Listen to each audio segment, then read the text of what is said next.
I never believed in monsters, witches, or any of that nonsense. But if none of those things are real then, what drove us out of a house that me and my girlfriend were happy in? If there's no such thing as malevolent, unseen horrors, then what did I see in those woods that I now know have been abandoned by God and all that is holy? My girlfriend and I had just graduated college, and we had to face the Herculean task of looking for a place to live with a ton of student debt and no job. My parents weren't really around to give us any shelter, and I would rather be homeless than live with my girlfriend's mother and her whipped dog of a father. After a long time of looking, we finally found a place somewhere back in the mountains of Maryland. A small, humble abode by the roadside, with neighbors separated by thin strands of woodland, and a furniture store that we could both get a job at right down the street. And also, there was a solar power farm right down the road as well. In short, it was the almost ideal home, except for the fact that the landlord was a dying, greedy old man who practically spoke in snarls and murmurs. His wife was much easier to deal with, and she was the one who gave us the tour of the $600 a month property. Honestly ludicrous in price for the area and the house, especially since it came with 2 sheds that were almost exclusively for the landlord's personal use. The house itself had 1 bedroom, 1 bathroom, a sizable living room, and a small kitchen. It also had an outdoor patio space, big enough for us to invite our friends over for a board game night every once in a while. My girlfriend had asked about the woods across from the backyard, where through the trees you could vaguely see the facility that the tourists who visited the lake area would store their overpriced boats at. The landlord's wife told us that the woods weren't technically part of the property, and that no one ever goes through there. After the tour, we made our first month's payment and got what little that we had brought with us unpacked. It was a fresh start for my girlfriend and I. After unpacking our things, we did a much deeper inspection of the house, more importantly, the bedroom area where we would be sleeping. Even in the early spring of Maryland, the weather could be quite wet and cold, but this room was unnaturally so. From the moment that we set foot in it, we felt like we had just walked into a cave. The carpet was so cold that it almost felt moist. I could almost see my breath, and to our left was the only object here before us, a single large mirror up against the wall. My girlfriend and I decided that it would be better to maybe hold off on sleeping in this room. It was getting late, and we hadn't had any time to set up our bed before we were both too tired to even carry on. We decided to use the pull-out bed underneath the couch and to sleep on it for the night.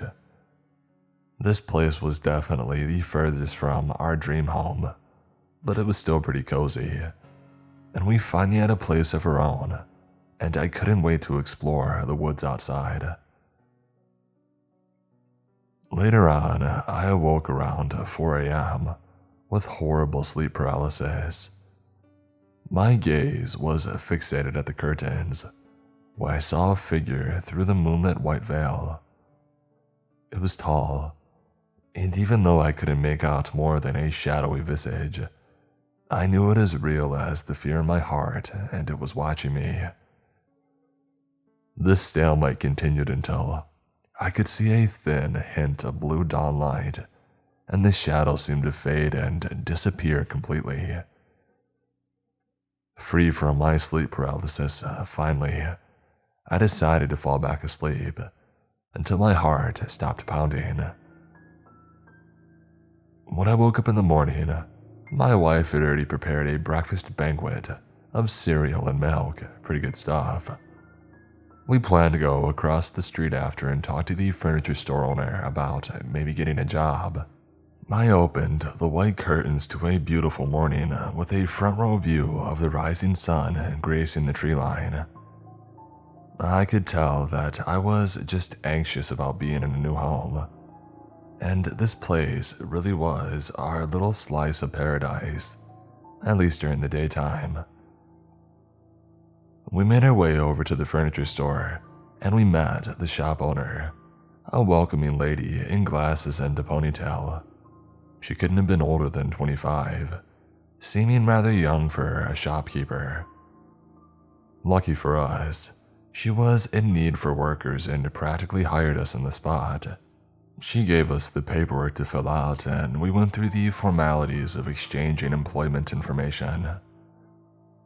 Everything was going so right for me and my girlfriend, and to celebrate, we decided to take a victory lap through the woods in the backyard. It wasn't part of our property, so my girl was a little concerned about walking through there, but I assured her that nothing would happen, and if the forest rangers found us, they would simply tell us that the area was private and that we had to turn around and go back. After getting her to agree, we marched into the green sea. Looking back, I wish we had never walked into that godforsaken place. When we traversed the thin trees that lie on the edge of the woods, we entered in a small opening of bushes. It was almost like the forest had a natural gate leading into it. When we walked through those gates, we found that it wasn't natural at all. The inside of the grove area was large and spacious with 2 bonfire areas on each end of the clearing. I don't think we should be here, my wife said with a bit of concern in her voice. I was almost ready to believe that she was right. But stranger was actually the woodland area. We passed through to the other side of the grove, and what we saw defied explanation. In the center of the area was a large tree, bigger than any of the others. The troubling thing about it was the fact that the bottom of the tree looked burned and charred. It was strange as there was no other evidence that there was ever a fire in the area. We looked around and saw branches and sticks woven together through the trees to create a type of fencing area.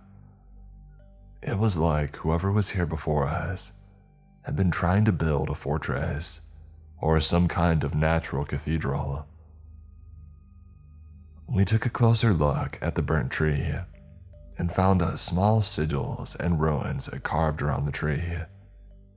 It even had slashes that looked like someone was attacking it with a machete. I don't like this place. I'm going back inside. She turned to walk back in, and I looked up at the top of the tree to see a murder of crows that almost seemed to be staring directly down at me. I followed suit and went back inside with my wife. When we went in, we had finished unpacking and even got our bed set up in the bedroom before another mundane day in our new house had concluded. That night, I woke up again this time, not to the feeling of something staring at me through the window, but staring at me through the mirror. There was a shadow in the mirror.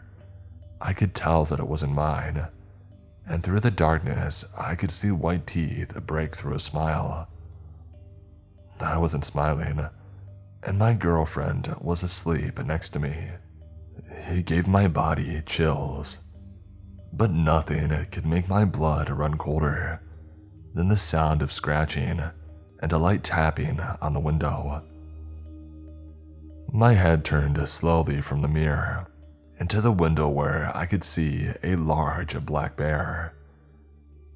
It didn't snarl or roar or even try to force its way inside. It just watched me. I couldn't scream. I couldn't even cry, and I froze when I felt cold fingers run down my shoulder. Thankfully, I was in bed when I had passed out from terror. I woke up at 10 a.m. the next day, remembering that there was no time for sleeping in because I had a job to do, and I wrote off the previous night as just another bad dream. The boss wanted us to be into work at 11, and I had about an hour to get ready. The job was but a 60-second stroll down the road, but I liked my long hot showers. It was then that I realized something was off about the water. It was almost slimy, and it turned the curtains orange with rust. My landlord had said it was because the well that our water comes from has high amounts of iron in it, but I still didn't want to be in there that long. I got out of the shower, got dressed, and we made our way to our first day on the job. Her job was simple customer service and just some front desk work. I, on the other hand, had the job of assembling furniture and making deliveries to the lake resort area. 8 hours later, my wife and I clocked out and we made our way back home. Just as we were about to cross our front yard, the setting sun betrayed something neither of us had noticed before. Sitting at the base of some of the trees were small glass jars. We thought that it was the neighbor, but when we had picked it up and opened one of the jars, we found some odd things inside of them. There were some leaves that were brown and dead. Others had trinkets and gems, and the last item was a piece of paper with a sigil that seemed to be written in something the color of brown dried blood. It was these same sigils that we had found in the tree. Honey, I don't think we should stay in this house anymore. Unfortunately, we didn't have the money to move again, but I was totally on the same page as her. The markings, the shadows, the unexplained forest, none of it made any sense. That night would be the last night that we spent in that house. Like the 2 previous nights, I woke up one last time to the sound of a low droning coming from the woods outside. It sounded like a chanting. Instead of being paralyzed this time, I walked, overwhelmed with concern and curiosity, outside into the foggy night and into the darkest of the woods. From the same grove area that we had been to before, I could see the large tree with a small fire underneath it. And surrounding this ginormous tree were 2 men, half naked, dancing and chanting around the tree. What was this? Some kind of hidden cult in the woods. That's when, riding on the back of a bear, there was a shaman dressed head to toe in voodoo-looking attire. His flesh was painted in red. It could have been blood. It had strange patterns, and he adorned skulls and talismans all over him. He had jagged, blood-stained teeth and razor-sharp claws, and he wore a crown of deer antlers. That was no human being, I'll tell you that right now. But I swear he looked right at me, and the 2 men stopped their dancing to turn and look at me as well, with their white, dead, lifeless eyes. I turned and ran straight into the house, into the toilet where I vomited the past 3 days worth of fear and concern into the toilet. Honey, are you okay? It was my wife. We need to get out of here now. Her safety was my #1 priority, and I didn't want her anywhere near those maniacs out in the woods. We quickly got out of there, and we didn't turn back. On the way to a motel, I explained everything to her and everything that I saw, about the shadows and those people in the woods. Now, I could see how she would be skeptical, but she knew that I wasn't lying. She felt the same way that I did. Plus, I never lied to her about anything, and she could see that my fear was real. We still kept our jobs at the furniture store, and we only go back to the house to pick up our things during the day. We live with her mom and her father now, and yeah, she isn't the best, but I'll take somebody nagging over being sick with fear any day. And I don't go hiking in the woods of Maryland anymore.